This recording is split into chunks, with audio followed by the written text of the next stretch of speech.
Lo class, unsa inyo makita? Improve. Wait lang nga kay nagkuhan ko sa lain ako nga laptop ay sa akong tablet. Nag-check ko sa inyong attendance.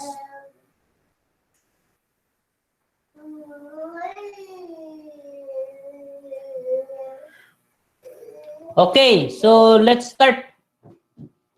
So basically we are able to discuss already on the first three phases of the DMAIC cycle, no?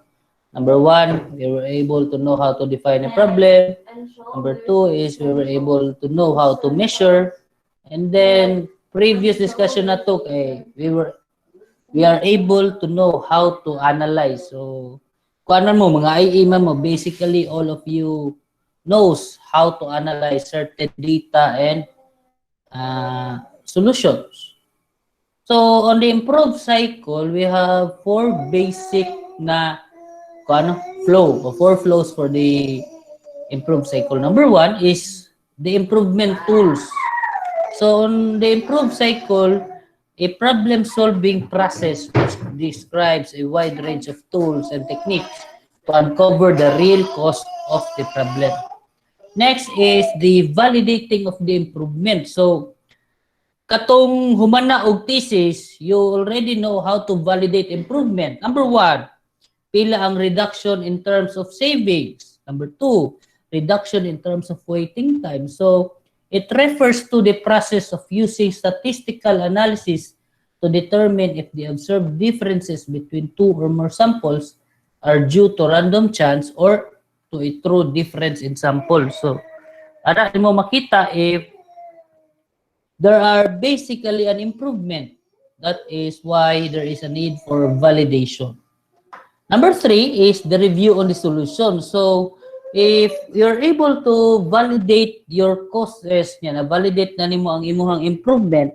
So, next on that one is you're able to know unsa ang explanatory variable and what is the response variable, which is wherein your y is the independent variable. So, kana siyang dependent variable, your y corresponds to how your x moves or reacts. Okay? And lastly, kung nahuman na nakag-improve, naka-review na kasi mo solution, knowing that the cause was basically improved. So, you'll have to have a error proofing. Ano? It is a systematic design of evaluation procedure with the purpose of the following. Number one, recognize and evaluate potential failure modes and causes associated with designing a new product or change in existing product. Number two is identify actions which could eliminate change of failure occurring. Now, so sa analyze phase, it is the fourth phase of the Lean Six Sigma improvement process, and the objective is to find solutions and develop improvement actions. Mao ni ang atong buhaton sa tuang analyze phase. Number one, identify validated or tested controllable root process. So kung maingon gani ka og controllable class, buot pasabot. Unsay pasabot ana? That would mean that if you have an improvement at some point in your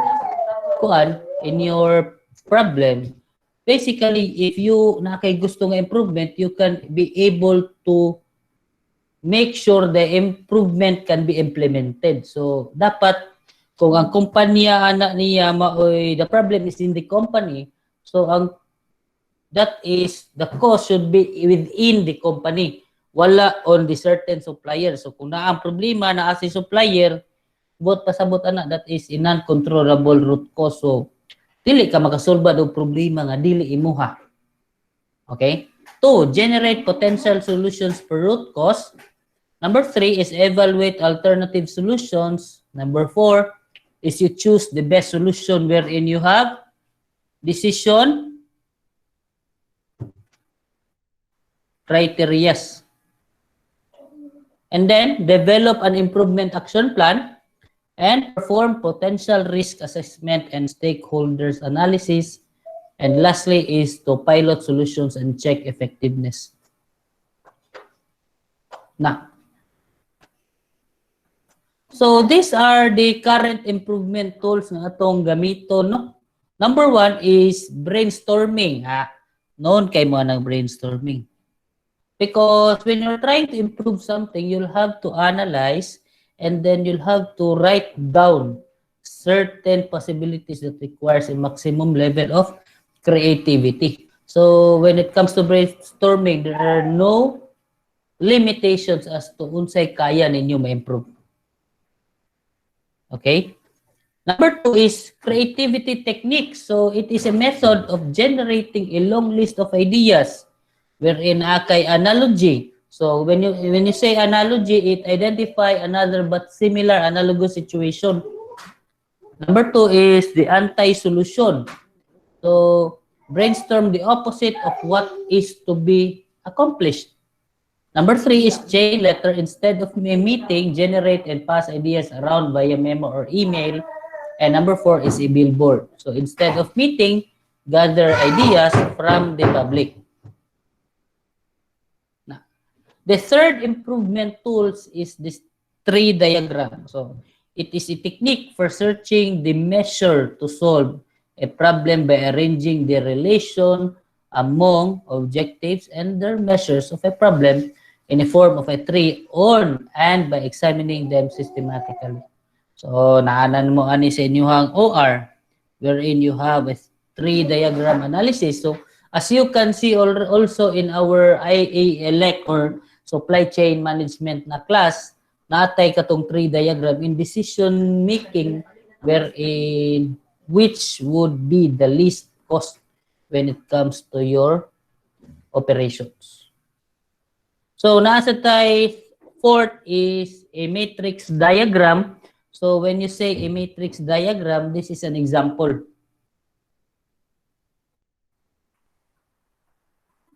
So, the next one is the risk assessment. So, kung may risk assessment, so every time you have to implement something, there are considerable risk in implementing. So, number one, implementing improvement solutions usually involve making changes to the process.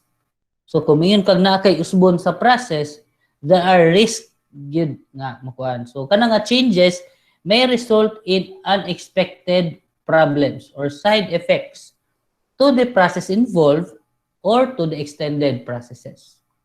It is necessary also to identify these potential risks and take preventive measures. So after your risk assessment, you can already pilot a solution. So kung may ka nag-assess na kadaan sa process nga naka-improvement, after knowing the risk, you can be able to have a pilot solution. Anong kinahanglan man ang pilot solution? A general implementation or kung may ka automatic nga implementation, especially if dako kayo og gasto or in terms of cost, if dako kayo, it would tend to be if failure siya, dako kayo ka og gastos. So, it is very important that before your implementation plan, you should have a pilot solution. So, that is to further improve the solution. Number two is to validate the expected results, to facilitate buy-in, to reduce the risk of failure, and to identify unknown performance problems. So, kibaw nakadaan nga na kay initial pilot nga session pa lang. Butang ni mo, initial lang ka nga 3 days, 5 days, for example. And then after that one nga naka-validate na ka sa imong expected results, you can already be able to implement. So, ang implementation that is the best solutions have been selected, comes the critical part, turning the solutions into reality. Okay? After that one, you have to have a contingency planning. So it is an implementation plan may be stale due to unexpected problems that happen along the way. Also, prepare the potential problems for having a contingency plan, and with the contingency plan in place, the team can keep up with the implementation plan going when these problems occur. So, mao na siya ang flow. So, what are the tools commonly used in the improved phase, no? Number 1 is brainstorming. Number 2, creativity, practicality matrix, solutions, and kuan. So, kung mayon kag brainstorming, mao ni siya giingon nga you'll have to go for quality. So, pananlitan in your group, say for example, the group of kanang Agnes. So, kung mag-brainstorm mo sa inyong thesis, dili ninyo i-turn down ang mga ideas nga feel ninyo nga sayop, no? So, we'll have to think freely. Kanya, before your judgment, and then lastly is encourage wild ideas kay kuan man ka. There are unlimited possibilities in solving a problem, but there can be minimal nga solution or minimal number of alternatives that can give you the best solution. So the steps in brainstorming are the following. Number 1, define the brainstorming objective. Ano nag-brainstorm man ta? Number 2, identify a similar but different situation that would be more easy for the brainstorming ideas. Number 3, perform brainstorming on the analogy situation. And lastly, examine the ideas and try to draw a parallel ideas for the real situation. Next one is the creativity technique. So, it is a method in generating a long list of ideas. Mura kag compared to the brainstorm na akay mga analyze nga mga objectives na akay naadjud kay pattern.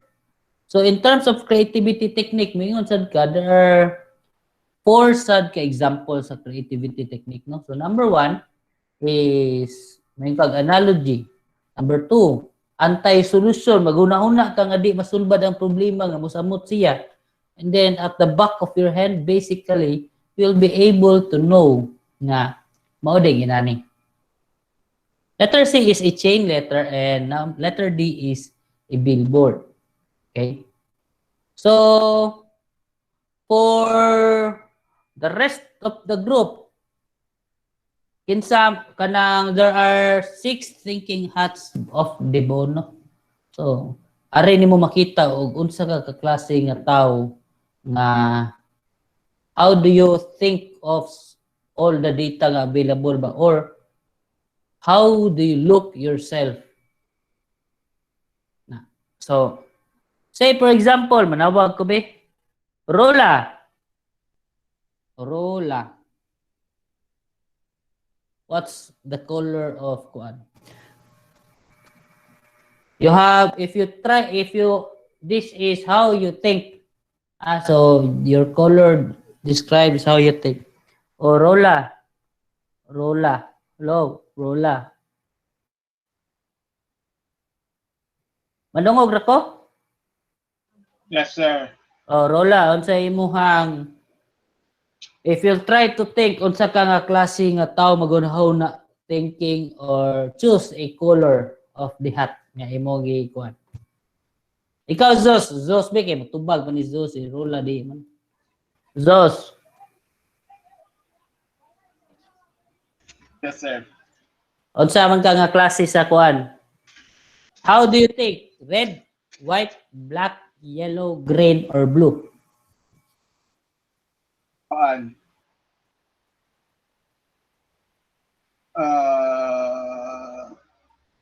Yellow. Yellow. Ako kay yellow bell term ko. So, kuan sa ko mga yellow lang sa. Si kinsa pa niya akong tawagon. Celine. Ibingaw ko ni Celine da. Kaya naman ni tingog-tingog. Celine, unsa imong kuan? Color. Red. Red. Sir, white ko, sir. Kinsa man ka? Rola. Tingog na gitaon si Rola. Diin ka ni sa gikan. Kalyorina.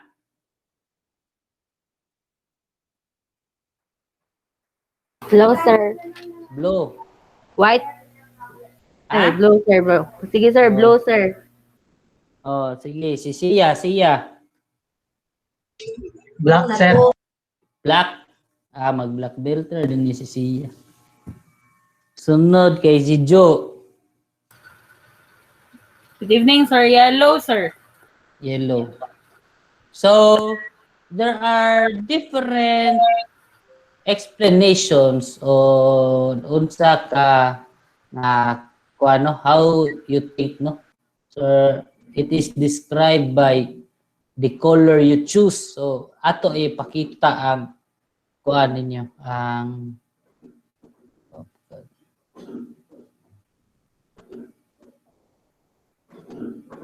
wait ha, ganun.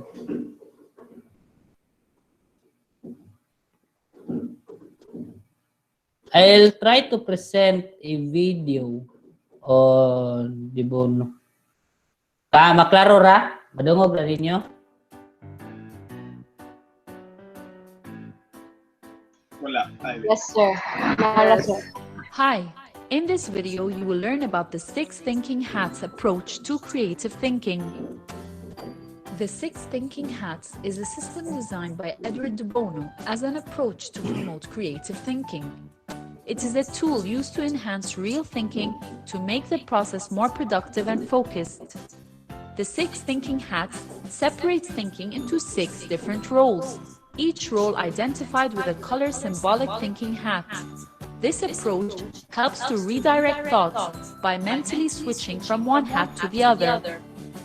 The following are the 6 thinking hats and what each color represents. White hat, stating facts and information, things you already know. Yellow hat, looking at the bright side, being optimistic and positive, adding value and benefits. Red hat, expressing feelings and emotions, your reactions and opinions. Blue hat, managing and controlling, looking at the bigger picture. Green hat, exploring other alternatives, generating new ideas and solutions. Black hat, being realistic and practical, being cautious, finding where things might go wrong, discovering dangers and difficulties.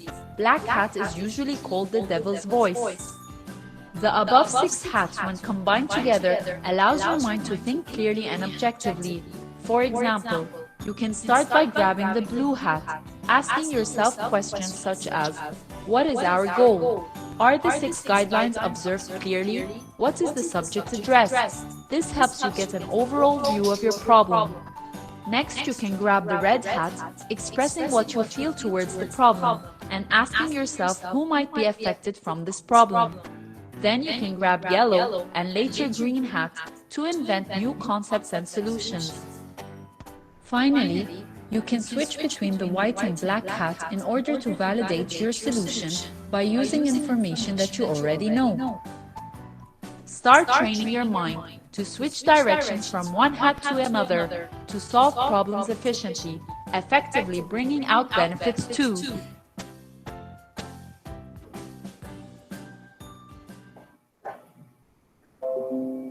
Oh, sabay nyo nasabtan.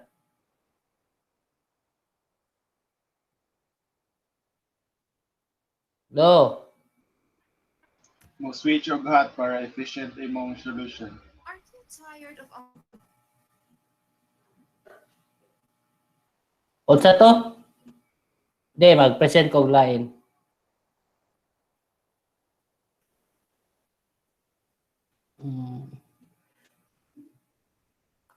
productive business meetings?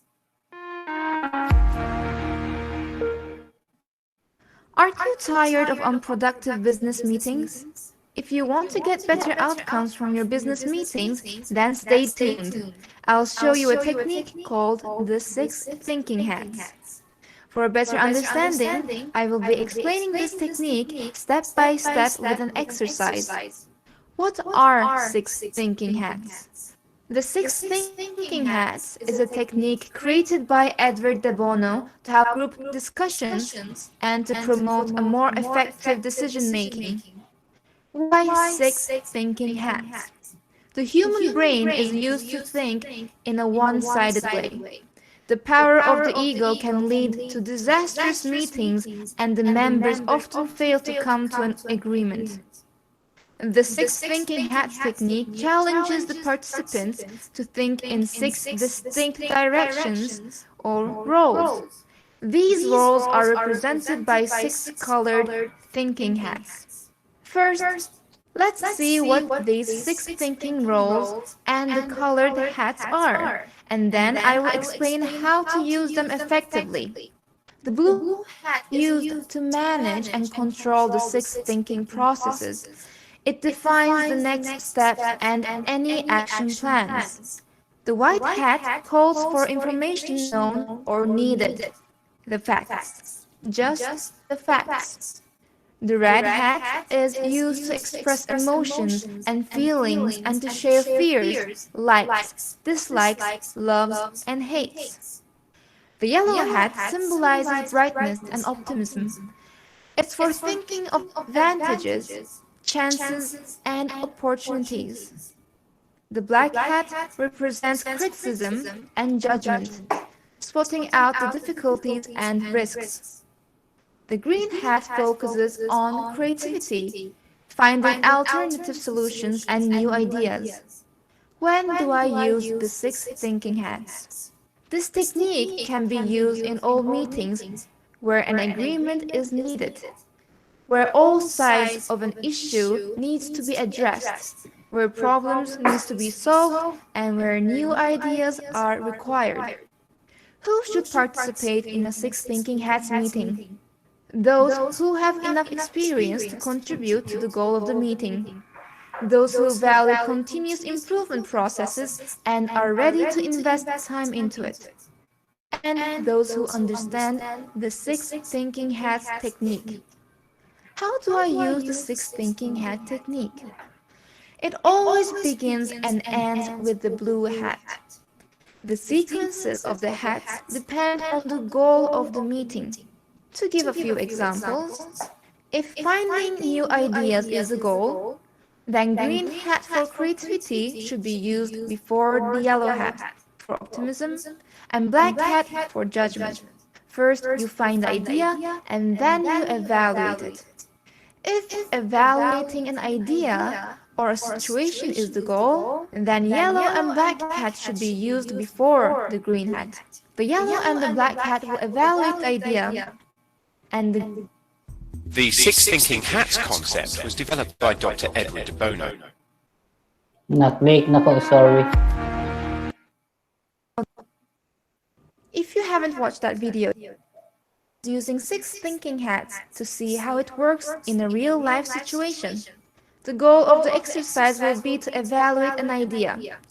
I am going to use an idea from my previous video called Problem-Solving Techniques. If you haven't watched that video yet, I highly recommend that you watch it. You can find the link down in the description box. The exercise in that video was finding a solution for wrong deliveries. Wrong deliveries happened because of orders which were received through phone calls and had to be entered manually.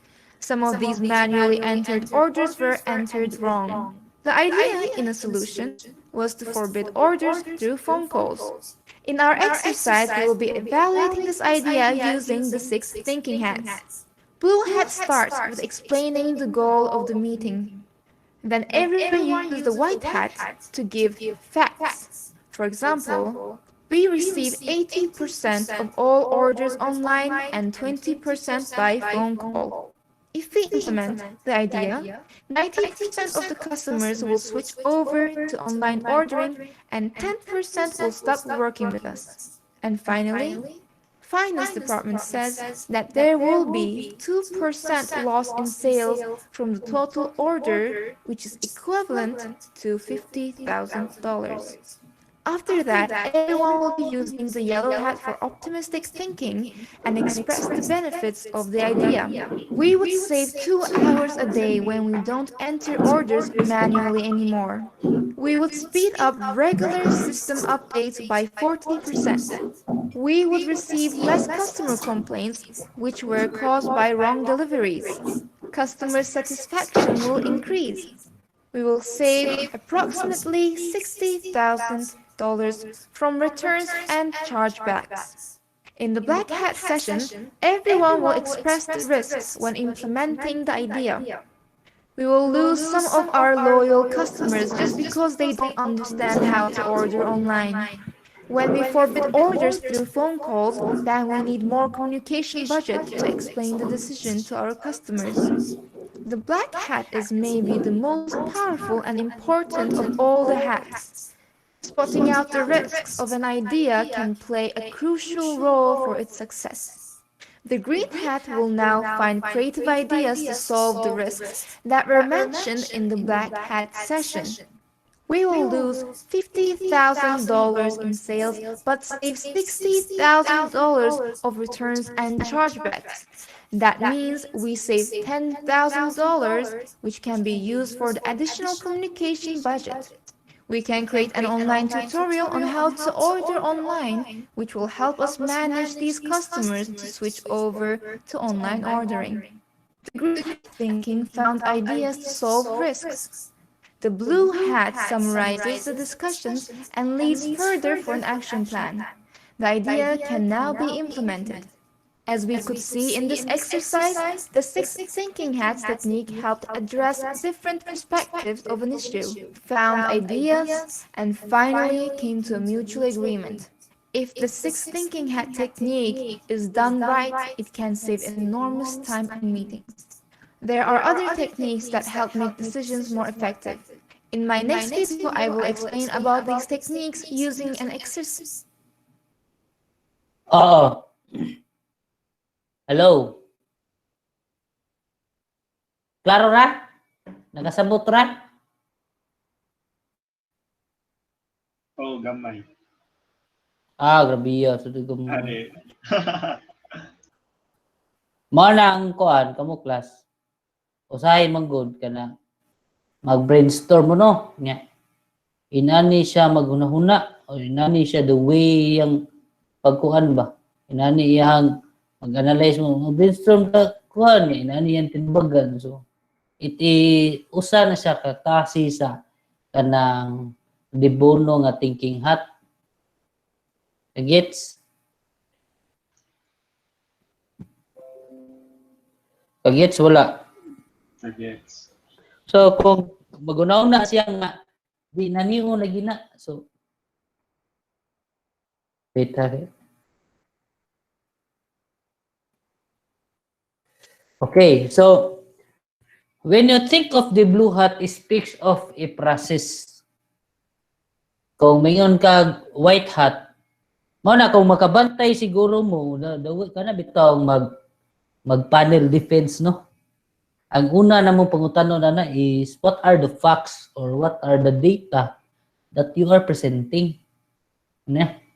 After na, we can go on with the rest of the kanang thinking hats kay it is always a very objective if information and data or facts are presented first.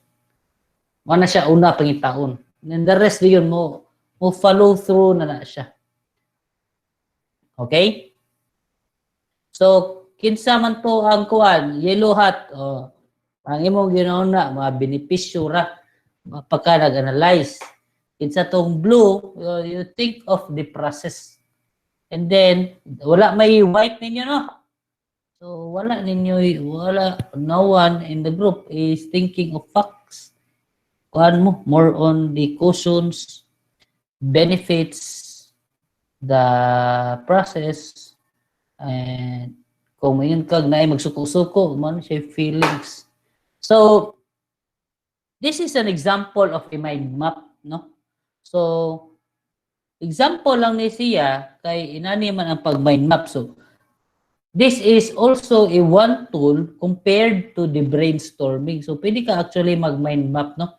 So say for example you have strategies for a whole food plant-based living, no? So ari na diri mo kan what are surviving social events, mao ni imuhang mga mind mapping kuan mo ra siya og it is kuan ka you think of the greater or more on many options sa imuhang kuan. So say for example na kay 1, 2, 3, 4, 5, 6, 7. So naa kay 7 ka branches sa imuhang mind map.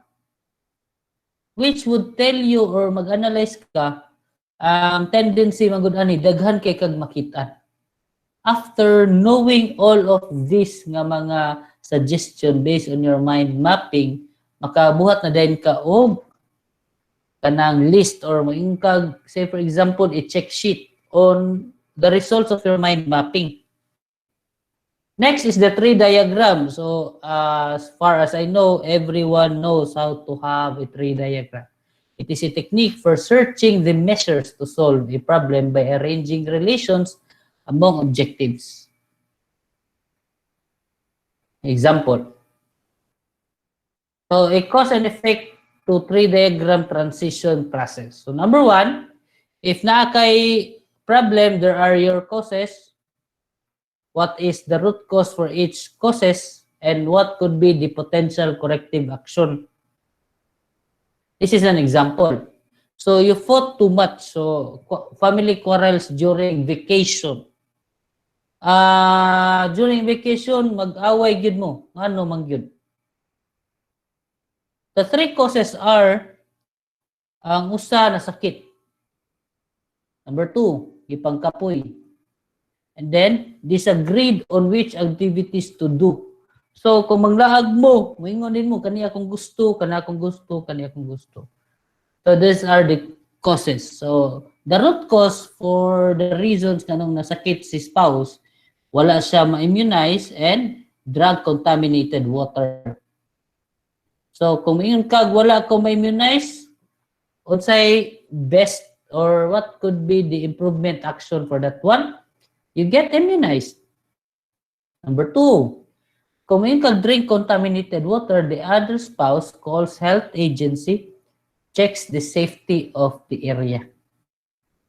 Next, both are tired. So, ngano man, wa ka kapahuway because the hotel room is noisy and hotel is in a noisy area. So, lahi na siya if the hotel room is noisy, lahi po siya if the hotel is in a noisy area. So, if the hotel room is noisy, the one spouse call the hotel and request room at end of the hall. So, gibalhin niya ang room wherein it is a more quiet one compared to the previous room. Number two, hotel is in a noisy area, so the potential improvements would be book a secluded hotel or bring earplugs. And this, kanisan, disagreed on which activities to do, didn't get immunized, discuss expectation beforehand, and drug contaminated water, research areas activities, and bring guidebook. So that is an example. So for the matrix diagram, you have alternative solutions, the criteria or wherein you have your decision criteria. This is an example for decision criteria. So example ni siya, so when you say you have a decision or a matrix diagram, you can basically know which is the priority. Okay? Example, kani is eliminate rework at pump assembly, reduce cost of poor quality is 9, reduce inventory is 1, 0 ang imo improve market share, 0 ang retain talent, improve productivity is 9. So yung score is, let's say, 123. Compared to reducing your attrition rate wherein you have 159. So kung yun kang mag-solve ka og problem, you try to improve, you prioritize the top 3 compared to the bottom causes.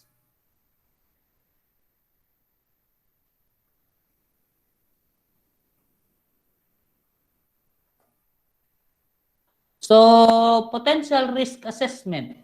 So, kung may solutions, what is the risk item? Or kung may solution 1, iyang potential risk is power outage. So, magkuhan ka what is the probability, what is the impact, and the risk level. And then, how will you be able to prevent those potential risk? So, piloting a solution. So, kung mag-pilot na mag-solution, unsa day purpose? Purpose is to further improve the solution, to validate expected result, katuna na dito ganiha. And then, difference between a pilot solution on a full implementation. Number 1 is the scope or the scale, unsa kadako. Number 2 is the complexity. It is more complex having a full implementation and the duration because a pilot testing has a duration nga minimal ra compared to the full implementation. So both involves understanding the objective. Number 2 is planning and executing the tasks that are necessary to achieve the objectives. So situations that require pilot testing.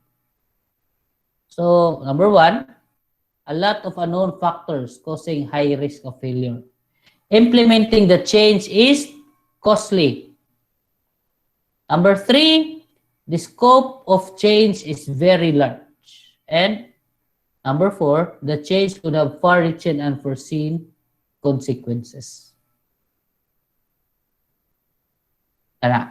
So a pilot is a limited implementation solution.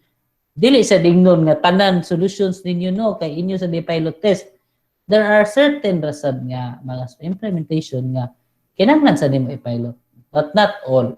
So a pilot is a defined test of solution that would result in fine-tuning before a full rollout. So improvement action plan, manaka og pilot testing, you can have your action plan. One chart of the implementation plan as you all already know how to make a Gantt chart.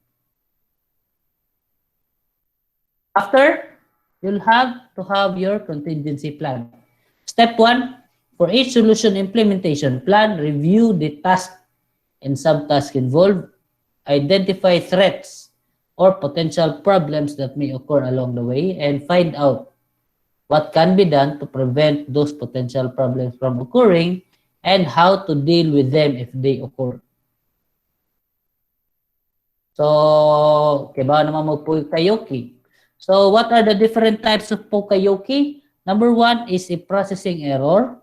Number 2 is a setup error. Number 3 is a missing part. And number 4 is an improper part.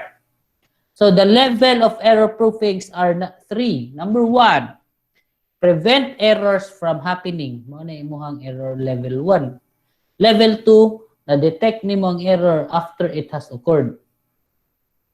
Okay? And number 3 is detecting the defect as soon as it's made. So, okay ba na? Naka-explain ako what is an error and the defect. And there are 3 inspection methods. Number 1 is a traditional inspection. Number 2 is informative inspection, and number 3 is the source inspection. So, kung may informative inspection, ninamo ni siya. Nahitabo ang error, sir. Ang defect, nahitabo. Data, na-feedback din kag data, na-corrective action ka. Kung may source inspection, na-detect nimo ang error. You are able also to occur. So, nag-feedback ka, na-prevent nimo ang defect nahitabo. So, kung magtanaw kag information inspection, ang depekto or the defect on the product has already occurred. Kung may kag source inspection, wala pa kay depekto or you do not have any defect yet. So, at some point, na-prevent nimo nga ang defect mahitabo. Examples of a standardized rule. So, after validate improvements, and these are the requirements for your company study. Number 1, identify or validated or tested controllable root causes, generate potential solutions per root cause, evaluate alternative solutions, choose the best solution, develop an improvement action plan, pilot solutions, and check effectiveness. Question from the class. Sir, Oh, unsa day jud ang ibutang sa improve, sir? Kay example sir, pareha sa katong analyze na kay gibutang ato nga Ay, sir. Ay, So, mabutang ato alang katong sa piniya, anana improve sa phase, basically, it is more on naa kay cause and effect diagram. Sakto? Na kay na-validate with the cause and effect diagram na kay root causes, di ba? Hello?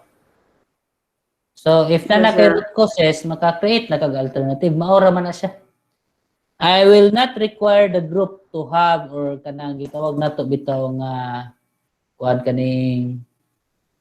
kanang bitaw kuan siguro kani siyang evaluate nimo alternative solutions. Kay it requires manggod kanang statistical analysis which is dili ra na nako i-need siguro kay dako ra kayo niya as scope ba. So kuan lang. Identify the potential root causes, identify your alternatives, then choose the best solution. Okay? Kaning Gantt chart, sir. Amo ni button, sir. Ang Gantt chart, dali naman naaman na diri sa action plan. Pero wala nakaani ha. Then, dili na sad ko mag-require aning pilot solutions kay statistical analysis man ni siya. So, siguro, og mag-Lean Six Sigma gyud mo nga practitioner, it would be a requirement when you go or proceed to Lean Six Sigma. So, alternatives and then So, action plan with the Gantt chart. Bali, kung gikan sa imong PowerPoint, sir, ang kanirag yung cause and effect niya, ang alternatives kami na magbuhat na Oo. sa unsay forma. Dili na sad ko mangayog output sa inyong kanang brainstorming. Pero at least I was able to discuss how to brainstorm unsay mga what are the different types of kanang mga analysis ba. Okay, after control cycle naman ta. Question. So anyways, let me check with kinsa pa may wala ka pass. Kita na ako diri sa grades. Map jud na, sir. Karon 26. Joke na to, joke. Biro. Oh, dawa pa mo kapas sa inyong mga company study o dagana pa ni mo mamasoy. Si Ruhaw na lang tamo dito. Ruha na, sir. Bantay ha. Buang ka doon sa patanang pas. Oo pa, day. Wa mo ko kay tabang-tabang sus. Ayay. Sayo kay nauman sila sa sus sa thesis pero sa mga akong kuan wa gyud siya kasi kay bawo nga naa di ay. Division of Labor, na sir. Uy. Yes. Division of Labor 80-20 rule. Sir, last, sir. Wait, stop recording sa ko. Unsa man? O extend